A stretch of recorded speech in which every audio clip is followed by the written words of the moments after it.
Khairpur polio जे ख़ात्मे बाबति मुहिम जे इंतज़ामनि कारकर्दगी में उपाउनि ते अमल दरामद जी जांच लाइ सूबाई कोआर्डिनेटर पोलियो सिंध इरशाद सोढर, कमिश्नर सखर फयाज़ हुसैन अब्बासी ऐं डिप्टी कमिश्नर सैयद अहमद फवाद शाह खे साणकड़े तालका खैरपुर जी यूनियन काउंसिल अबड़ी तालका सूबोदेरो में रानीपुर ट्रांसिट पॉइंट गंबट बुनियादी सेहत मरकज़नि फील्ड वारे पोलियो जी टीमुनि सां मुलाक़ात कई।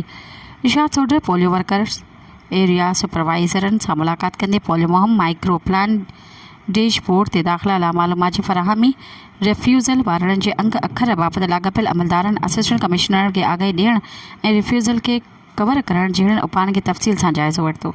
मज़ीद ख़बरनि ऐं तफ़सीलात लाइ विज़िट कयो असांजी वेबसाइट www.awamiNewsHD.com ऐं ॾिसंदा रहो अवामी न्यूज़ HD।